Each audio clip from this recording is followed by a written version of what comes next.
যদি মিথ্যে মনে হয় সব পুরনো কথা, যদি চায়। সবাইকে আসসালামু আলাইকুম। আজকে আমরা চলে গিয়েছিলাম লাভ রোড মিরপুর 2-এর বিখ্যাত মালাই চা এবং পোড়া রুটি খেতে। তো এখানে আমি রেডি হয়ে গিয়েছি, এবার বাসা থেকে বের হব। এখানে আমি রুম থেকে বের হয়ে একটা জুতা পরে দুইটা জুতাই পরেছি, বাসা থেকে বের হয়ে গেলাম।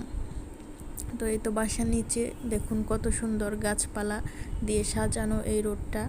বাসার সামনের এই রোডটা খুব সুন্দর করে সাজানো, সবুজ প্রকৃতি, একদম দেখলেই মনটা জুড়িয়ে যায়। তো এখন বাসা থেকে বের হয়ে আমি হাঁটতে শুরু করেছি। হাঁটতে হাঁটতে চলে আসলাম কোথায়, আপনারা হয়তো দেখে চিনতে পারছেন।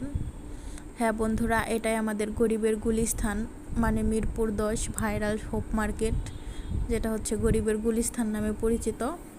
তো ওই হোপ মার্কেটের সামনে দিয়ে হাঁটতে হাঁটতে আমি চলে যাচ্ছি মিরপুর 10, একদম মেট্রো স্টেশনের নিচে। সেখানে আমার জন্য একজন অপেক্ষা করছে, যে আমার সাথে চা খেতে যাবে।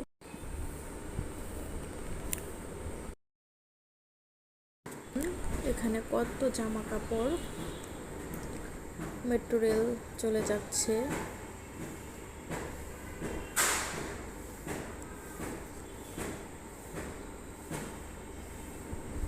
আর এখন আমি তার সাথে দেখা হয়ে গেল, এখন আমরা রাস্তার ওই পার যাব।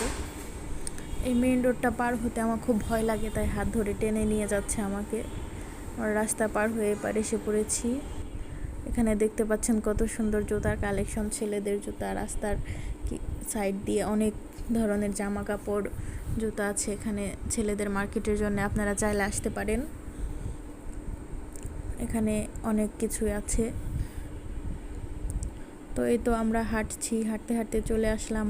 দেখুন এটা কি, বিখ্যাত বাংলাদেশের একজন সফল নারী উদ্যোক্তা তনি আপু, তার শোরুম সানবিজ বাই তনি, সেটা দেখতে পেলাম রাস্তায় হাঁটার মাঝেই। তো হাঁটছি, অবশেষে চলে আসলাম সেই বিখ্যাত লাভ রোডে।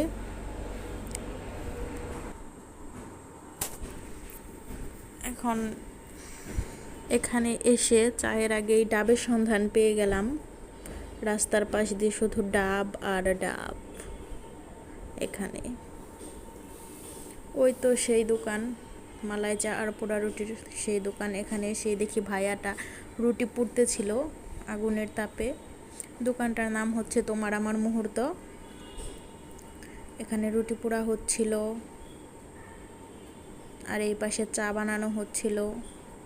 এখানে একটার মধ্যে আছে খাঁটি গরুর দুধ, যেটা থেকে মালাই তৈরি করা হচ্ছে, আর একটার মধ্যে চা আছে। তো আমরাও এখানে 2টা পোড়া রুটি আর 2টা মালাই চা অর্ডার দিয়ে দিলাম। এখানে ভাইয়াটা খুব সুন্দর করে চা বানাচ্ছে, আর আমাদের চাগুলো দিয়ে দিল। দেখতে তো খুব ভালোই দেখা যাচ্ছে, এবার খেয়ে দেখতে হবে এগুলো খেতে কেমন। আসলে আমি প্রথমে একটা রুটি হাতে নিয়ে এটাকে ছিঁড়ে নিচ্ছি। এবার খাওয়ার পালা, দেখি খেয়ে কেমন লাগে। এটা খেতে আসলে ভালোই, বেশ মজাই ছিল। আমার খাওয়া শেষ, এবার বাসায় চলে যাব। তো বাসায় যাওয়ার উদ্দেশ্যে রওনা দিলাম আমরা দুজনেই।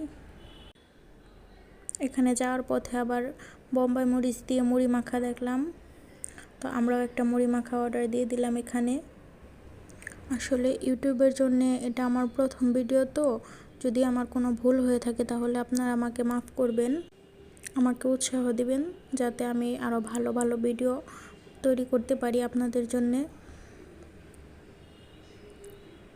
মামাটা এখানে মুড়ি মাখাচ্ছে, কত মশলা দিয়ে মুড়ি মাখাচ্ছে। এখানে লেবু কুচি করে দিয়ে দিচ্ছে, সালাদ দিয়ে দিল, এবার মুড়িটা মাখাচ্ছে। তো মুড়িটা মাখানো হলে আমাদের খেয়ে আমরা আবার বাসায় চলে যাব।